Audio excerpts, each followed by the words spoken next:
Կրեմլի խոսնակը մեկնաբանել է լուրերը, որ Բուդապեշտում նախատեսված Պուտին-Թրամփ հանդիպումը տապալվել է։ Ոչ ոք գագաթնաժողովի հստակ ամսաթիվ չի նշել, ոչ ոք դրա շուրջ համաձայնության չի եկել, ուստի բարդ է այն համարել տապալված, հայտարարել է Դմիտրի Պեսկովը։ Նրա խոսքով ԱՄՆ նախագահը վերջին օրերին բազմիցս նշել է, որ չի բացառում Ռուսաստանի նախագահի հետ հանդիպումը, Մոսկվան ևս նման դիրքորոշում ունի։ Նրանք չեն ցանկանում հանդիպել ուղղակի հանդիպելու համար, արդյունքի հասնելու համար նախապատրաստական լուրջ աշխատանքներ են պետք, հավելել է Կրեմլի խոսնակը։ Երկու շաբաթ առաջ Դոնալդ Թրամփը հայտնել էր, որ մոտ ապագայում պատրաստվում է Բուդապեշտում հանդիպել Վլադիմիր Պուտինի հետ, սակայն ամերիկյան ԶԼՄ-ները գրում են, որ երկու երկրի արտաքին քաղաքական գերատեսչությունների ղեկավարների լարված հեռախոսազրույցից հետո ամերիկյան կողմը որոշել է չեղարկել ԱՄՆ-Ռուսաստան գագաթնաժողովը։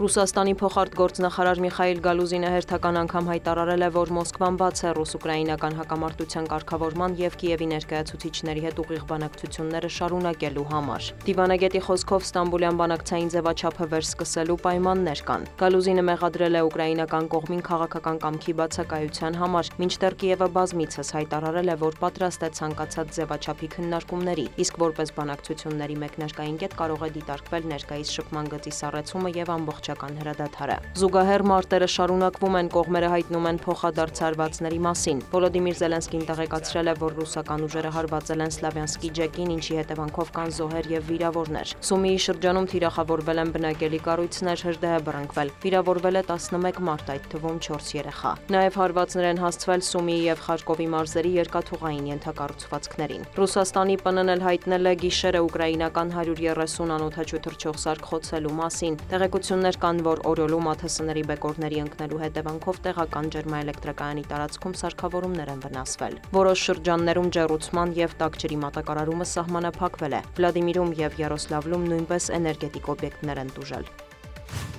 ԱՄՆ փոխնախագահը մեկնաբանելով միջուկային փորձարկումները վերսկսելու Դոնալդ Թրամփի որոշումը հայտարարել է, որ դրանք անհրաժեշտ են միջուկային զինանոցի գործունակությունն ապահովելու համար։ ԱՄՆ ազգային անվտանգության համար կարևոր է վստահ լինել, որ ամեն ինչ աշխատում է անխափան, այն պետք է ժամանակ առ ժամանակ փորձարկվի, մանրամասնել է Ջեյ Դի Վենսը։ Հոկտեմբերի 30-ին Չինաստանի նախագահի հետ հանդիպման ֆոնին Դոնալդ Թրամփը Միացյալ Նահանգների զինված ուժերին հրահանգել է 30-ամյա ընդմիջումից հետո վերսկսել միջուկային զենքի փորձարկումները, հաշվի առնելով, որ Ռուսաստանը և Չինաստանը ևս նման փորձարկումներ են իրականացնում։ Թրամփի խոսքով Միացյալ Նահանգներն ավելի շատ միջուկային զենք ունի, քան որևէ այլ երկիր, ինչպես նաև արդիականացրել է միջուկային զինանոցն իր նախագահության առաջին ժամկետում։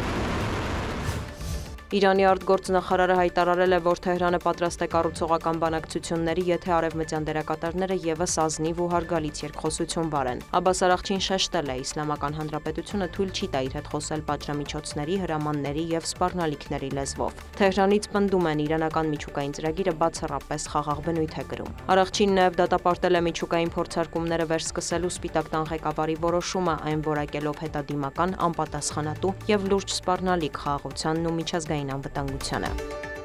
Դիանա Գասպարյան, լուրեր։